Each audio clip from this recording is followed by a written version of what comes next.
الحمد للہ رب العالمین والصلاة والسلام علی رسولہ الکریم وعلی آلہ وصحبہ اجمعین ومن تبعهم بإحسان الى یوم الدین اما بعد. شباب، تفسیر موضوعی کے اس درس میں موارد مالیہ مشروعہ کے عنوان کے تحت تیسرا مورد مالی، تیسرا سورس آف انکم زکوٰۃ پہ ہم گفتگو کر رہے ہیں. زکوٰۃ کی تعریف اور زکوٰۃ کے اثرات کیا ہے انسانی سوسائٹی پہ، ہمارے معاشرے پر، ان پر گفتگو کر چکے ہیں. اور یہ بات واضح ہو چکی ہے کہ غریبی ختم کرنے کے لیے، غربت و افلاس کے سد باب کے لیے حکومتیں انتھک جد و جہد کرتی ہیں، کوشش کرتی ہیں، لیکن دنیا میں غربت و افلاس کی شرح بڑھتی جا رہی ہے. غربت و افلاس ختم نہیں ہو رہا ہے. وہ کون سا سسٹم ہے جو غربت و افلاس کا سد باب کر سکتا ہے؟ وہ سسٹم ہے زکوٰۃ. اور مثالوں کے ذریعہ سے یہ بات واضح کی گئی تھی کہ اگر زکوٰۃ کے سسٹم کو، زکوٰۃ کے نظام کو صحیح طریقے پر نافذ کر دیا جائے اور یہ صحت زکوٰۃ دینے والے اور زکوٰۃ لینے والے طرفین کے لیے ضروری ہے. یعنی جو زکوٰۃ نکال رہا ہے صحیح مقدار میں جتنی زکوٰۃ اس کی نکالتی ہے وہ نکالے، اور ساتھ ہی ساتھ جو اس زکوٰۃ کے مستحقین ہیں، زکوٰۃ کے جو مصارف ہیں، ان مصارف میں اس کا صحیح استعمال ہو تو دنیا سے غربت و افلاس کا سدباب ہو جائے گا. لیکن جو زکوٰۃ نکالنے والے ہیں یا تو متعین مقدار میں زکوٰۃ نہیں نکالتے، اور اگر زکوٰۃ نکالتے بھی ہیں تو وہ متعین مقدار اور معین مقدار زکوٰۃ کے مستحقین تک نہیں پہنچ پاتے ہیں. اور کچھ لوگ ایسے بھی ہیں جن کو زکوٰۃ سے کچھ بھی لینا دینا نہیں، اور زکوٰۃ دینے سے قطعی طور پہ، کلی طور پر انکار کرتے ہیں.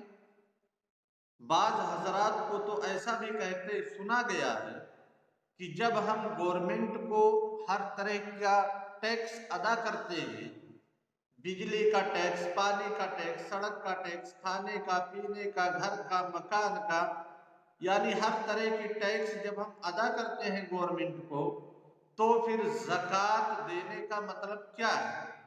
ہم زکوٰۃ نہیں دیں گے. یہ ویسے ہی مثال ہو گئی جو جہیز کے معاملہ میں کہتے ہیں کہ ہم اپنی بچی کو، اپنی بہن کو جہیز دے رہے ہیں تو پھر ان کو وراثت میں حصہ کیوں دیں؟ یہ ایک غلط نظریہ ہے. ایک مشروع چیز کو ترک کر کے آپ حرام کام سے مشروع کی تلافی نہیں کر سکتے. یہاں یہ مت سمجھیے گا شیخ محمد خالد صاحب کہ میں نے جہیز کی حرمت کا فتویٰ دیا. اولاً تو میں کوئی مفتی نہیں ہوں. جو کچھ ہمارے اور آپ کے درمیان ہوتا ہے یہ صرف علمی نقاش ہے. اور ثانیاً جہیز کے جائز اور حرام ہونے میں کافی اختلاف پایا جاتا ہے. لہذا یہ میری طرف منسوب نہیں کیجیے گا کہ جہیز کی حرمت کے قائل ہیں یا جہیز کی علت کے قائل ہیں.